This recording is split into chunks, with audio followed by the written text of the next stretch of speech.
అధ్యక్ష ఎన్నికల వేళ అమెరికాలో టిక్ టాక్ యాప్పై చర్యలు రాజకీయ రంగు పులుముకుంటున్నాయి. 2020లో చైనాతో సంబంధాలు క్షీణించిన తర్వాత చైనా యాప్ టిక్ టాక్ ను భారత్ నిషేధించింది. ఇప్పుడు అమెరికాలో కూడా ఈ యాప్ ను బ్యాన్ చేయాలని డిమాండ్ వినిపిస్తోంది. త్వరలో టిక్ టాక్ పై అమెరికా ప్రతినిధుల సభ పాస్ చేయనున్న నిషేధం బిల్లుపై రిపబ్లికన్ పార్టీ తరపున అధ్యక్ష అభ్యర్థి డొనాల్డ్ ట్రంప్ తాజాగా అభ్యంతరం వ్యక్తం చేశారు.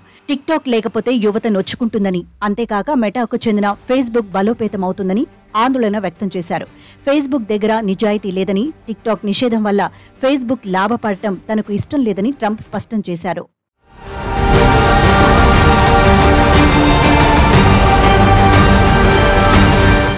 ప్రస్తుతం అమెరికాలో ఫేస్బుక్, టిక్ టాక్ యాప్లు పెద్ద సంఖ్యలో యువత వాడుతున్నారు. వారంతా యాప్ లేకపోతే పిచ్చివాళ్లయ్యే అవకాశం ఉందని ట్రంప్ ఆవేదన వ్యక్తం చేశారు. టిక్ టాక్ లో మంచితో పాటు చెడు కూడా ఉందన్నారు. 2021లో క్యాపిటల్ భవనంపై దాడి సందర్భంగా ట్రంప్ పెట్టిన పోస్టులను ఫేస్బుక్ తో పాటు ఇన్స్టాగ్రామ్ నుంచి మెటా డిలీట్ చేసింది.